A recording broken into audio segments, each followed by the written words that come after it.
आपके कितने विधायक हैं पंजाब में, जरा बताएंगे आप?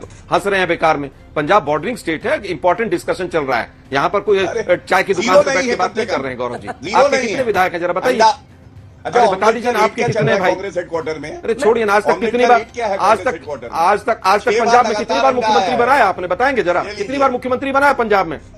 छोड़िए बेकार की बातें रख कीजिए। कहां आइए देखते जाएगा। अभी तक तो आप लोग कहते थे कि ये बीजेपी वाले लोटस चलाते हैं, आप लोग ऑपरेशन हैंड जो चला रहे हैं पंजाब में, बाजवा साहब किस आधार पे कह रहे हैं कि 30 विधायक उनके साथ हैं और भगवंत मान के खिलाफ? देखिए, मुझे लगता है कि कुछ विधायक इनके नाराज हैं और वो लगातार कांग्रेस पार्टी के संपर्क में हैं, ऐसा बाजवा जी ने कहा। इसमें कहीं पर कोई दो राय नहीं है। लेकिन कांग्रेस पार्टी किसी भी तरह के ऑपरेशन से चुनी हुई सरकार को नहीं गिराना चाहती है। ना ही हमारा पहले कभी ऐसा मंतव्य रहा है, ना आज है। 30 विधायक आ भी जाएंगे तो भी हमारी सरकार नहीं बनती है। लेकिन इतना जरूर है कि वहां पर पूरी तरह से, जिस तरह से विधायक नाराज हैं, मिड टर्म पोल की तरफ पंजाब बढ़ता हुआ चला जा रहा है। उसके 2-3 कारण हैं। सबसे पहला कि जो 5-6 वादे इन्होंने किए थे, जिसमें भ्रष्टाचार सबसे मुख्य था, ड्रग्स का, लॉ एंड ऑर्डर, किसान की समस्या और 1000 रुपए महिलाओं को देंगे, और इससे सबसे ऊपर था कि किस तरह से पंजाब के ऊपर कर्जे को हम कम करेंगे, जिसका जिक्र अंजना जी आपने रिपोर्ट में भी किया कि खनन से हम 20,000 करोड़ यहां से निकालेंगे, वो करोड़ यहां से निकालेंगे, मैं बनिया का बच्चा हूं, मैं IRS हूं, मैं कमिश्नर रहा हूं, पता नहीं कौन कौन सी बातें कही थी। खैर, आज हालत यह है कि लगभग 2.25 लाख करोड़ रुपया पंजाब के ऊपर कर्जा बढ़ चुका है।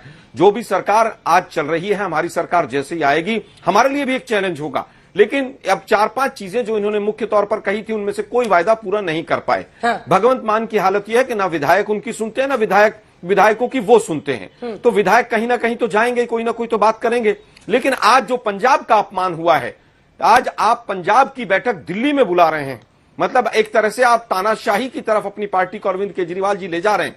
आपने 90 के करीब विधायक यहां पर आपने बुलाए तो सारे ही थे, 2000 सिक्योरिटी मैन, सारे मंत्री, मुख्यमंत्री, आपने पंजाब खाली कर दिया। आप पंजाब की हालत क्या है आप सब जानते हैं कि किस तरह से गैंगस्टर्स वहां पर काम कर रहे हैं। आपने पूरी सरकार, पूरे विधायक यहां पर बुला लिया आपने। जिस तरह की हालत है यहां पर, आप देखिए कि किस तरह से 2000 के करीब सिक्योरिटी वाले, पंजाब का अपमान हुआ है आज पूरी तरह से।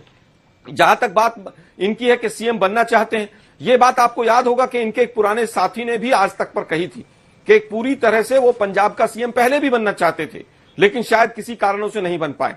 आज मुझे लगता है आतिशी जी की तरह ही भगवंत मान भी टेम्परेरी सीएम हो गए आज से ही। दूसरा एक कारण इनका लगता है कि जो केसेस चल रहे हैं इनके भ्रष्टाचार के, उनसे बचने में शायद इनको सीएम बनने में मदद मिल जाए। और 5-7 लोग इन्होंने पहले ही 1 महीने 1.5 महीने पहले पंजाब को लूटने के लिए 5-7 लोग वहां पर ऑलरेडी बैठा दिए थे। ठीक है। दिल्ली में बैठक बुलाने का मकसद, फिर आलोक जी वो मुझसे पूछेंगे कि इनको 0 सीट आती है, फिर भी आप इनको सबसे ज्यादा टाइम देती हैं, तो थोड़ा सा पूर्ण विराम दीजिए। आपके आरोप बड़े गंभीर हैं। आज भगवंत मान सामने आए, उन्होंने सिरे से खारिज कर दिया। उन्होंने कहा मैं ही सीएम बना रहूंगा जी, कोई नाराजगी नहीं। उन्होंने हमें कहा कि हमें 27 के लिए कैसे रणनीति बनानी है, पंजाब की सरकार को कैसे अच्छे से चलाना है। ऐसे में आप लोगों को क्यों लग रहा है कि केजरीवाल साहब सीएम बनना चाहते हैं पंजाब के? आधार क्या है? देखिए अंजना जी, आज जो तस्वीरें और वीडियो सामने आए, आपका चैनल भी कवरेज कर रहा था, तो मुझे अरविंद केजरीवाल जी का एक पुराना बयान याद आया। अरविंद केजरीवाल जी कह रहे थे VVIP कल्चर को समाप्त करना है और जनता का बड़ा अपमान होता है, और उनके शब्द हैं, जब टू टू पू पू टू टू पू पू करती हुई गाड़ियां सामने से निकल जाती हैं और जनता खड़ी रहती है। और आज हम देख रहे थे कि गाड़ियां अरविंद केजरीवाल को, भगवंत मान को सब ले जाई जा रही थी, टू टू पू पू सब हो रहा था। तो मैं सबसे पहले तो ये कहूंगा, इसीलिए पापी आपका अंत हो रहा है। अब आपको मैं एक बड़ी बात बताता हूं, ये मेरा एनालिसिस है अपना। क्या 4 बड़े सूचक हैं कि भगवंत मान अब जाने वाले हैं। सबसे पहले देखिए, अरविंद केजरीवाल का एक विशेष लगाव, प्रेम कुर्सी से है। फेविकॉल डाल के कुर्सी पे बैठते हैं।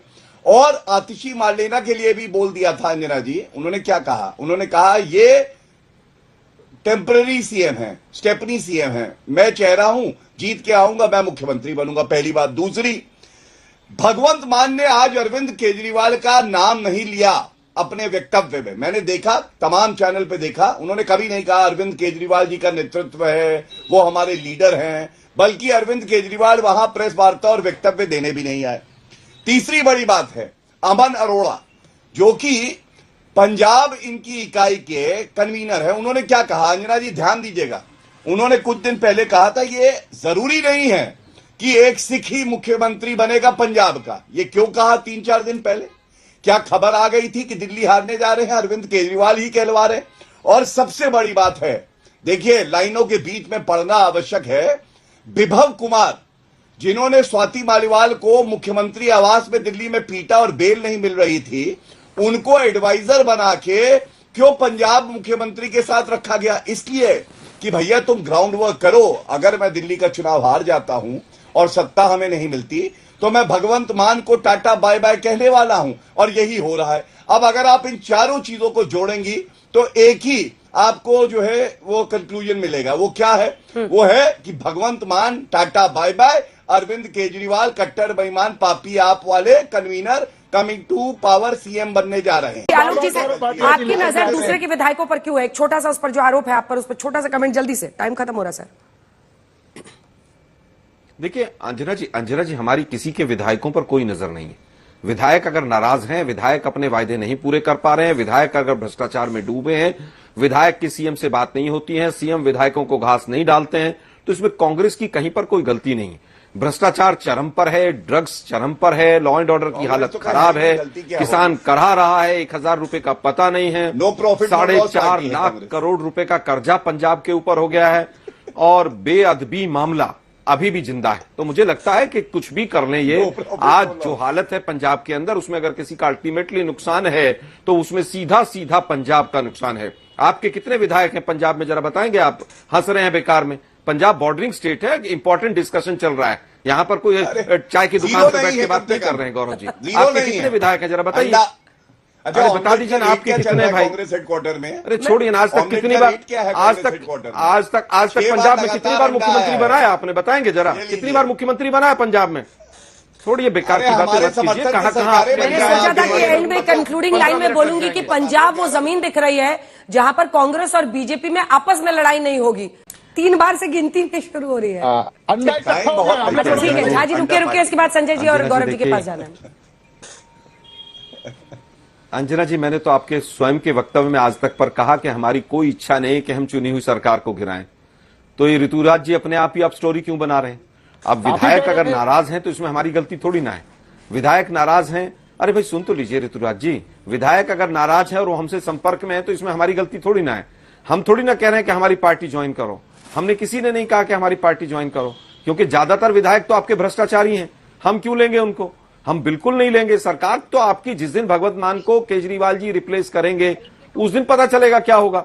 उस दिन ऐसा ना हो भगवंत मान जी ऐसा करें कि कैबिनेट डिसॉल्व करके और गवर्नर के पास चले जाएं और गौरव भाटिया की पार्टी मदद कर दे कि ठीक है साहब कैबिनेट डिसॉल्व और विधानसभा डिसॉल्व और मिड टर्म पूल हो जाए। तो तमाम अभी तो पॉसिबिलिटीज बची हुई हैं, लेकिन इतना जरूर है कि पंजाब का जिस तरह से नुकसान किया है केजरीवाल जी की पार्टी ने, पंजाब के लोग इनको कभी माफ नहीं करेंगे। दिल्ली के लोगों ने यहां से हटाया है, पंजाब के लोग मौके के इंतजार में हैं कि बड़े बड़े वायदे करके वो नीली कमीज और नीली वैगनार में आके मफलर से झूठ बोल के चला गया एक व्यक्ति बहरूपिया। पंजाब के लोग बहुत समझदार हैं और बॉर्डरिंग स्टेट है। आज झूठ और प्रपंच के माध्यम से पंजाब के लोगों को बरगलाया नहीं जा सकता है। आज जिस तरह से पुलिस प्रशासन का दुरुपयोग वहां पर हो रहा है, अभी कॉर्पोरेशन के चुनाव में हमारे जहां पर कॉर्पोरेटर मेंबर ज्यादा थे वहां पर भी पुलिस का नंगा नाच तांडव हमने देखा अमृतसर, और जिस तरह से हमने बाकी जगह पर देखा। सुनिए ना आलोक जी, जनता कभी माफ आलोक जी आप इतना दूध से धुला हुआ स्टैंड ले रहे हैं कि हम कभी सरकार गिराना नहीं चाहते हैं, लेकिन बाजवा जी अगर ये कहते हैं कि 30 विधायक उनके खिलाफ है तो बाजवा जी से बात हुई होगी ना? थोड़ा ना आसमान से बाजवा जी को दिख गया कि ये सारे विधायक हैं जो भगवंत मान की शिकायत अपने अपने घरों में कर रहे हैं। संजय जी मैं लौट रही हूँ सर। संजय जी एक सेकंड, इसके बाद गौरव जी मांगूंगी। संजय जी क्या यही बेचैनी है जिसकी वजह से अरविंद केजरीवाल पंजाब के विधायकों के साथ इतनी तेजी दिखा रहे हैं? क्योंकि आपका CSDS का सर्वे भी बताता है कि 10% महिलाएं, हालांकि अभी भी पुरुषों से ज्यादा मतलब महिलाएं उनके लिए कर रही हैं, लेकिन 10% महिलाओं के वोट में आम आदमी पार्टी के लिए गिरावट आई है। और अगर 10+% की गिरावट आई है तो जाहिर तौर पर ये जो फॉर्म साइन करवा रहे थे 2100 रुपए देने का, उस पर लोगों ने भरोसा नहीं किया क्योंकि 1000 रुपए अभी तक पंजाब में दिए नहीं है। संजय जी नहीं, आपने देखा अंजना जी जो CSDS के आंकड़े वो साफ बता रहे हैं कि अभी भी आम दोस्तों एक बात तो सोचने वाली है, दिल्ली विधानसभा चुनाव में कांग्रेस निश्चित रूप से एक निर्णायक मोड़ पर आ खड़ी हुई है। दिल्ली विधानसभा चुनाव 2025 में लगातार तीसरी बार जीरो पर आउट होने के बाद कांग्रेस भले ही इस बात को लेकर खुश हो रही है कि अरविंद केजरीवाल की सत्ता चली गई, लेकिन पार्टी के भीतर आत्ममंथन की भी आवाज़ उठने लगी है। कई नेताओं ने राय जताई है कि आखिर कब तक हम दूसरों की जीत में भी जीत और दूसरों की हार में भी अपनी जीत पर खुश होते रहेंगे। इस पर अपनी राय हमें जरूर बताएं। वीडियो पर लाइक कमेंट करना ना भूलें। अगर आप चैनल पर नए हैं तो चैनल को जरूर सब्सक्राइब कर लें। धन्यवाद।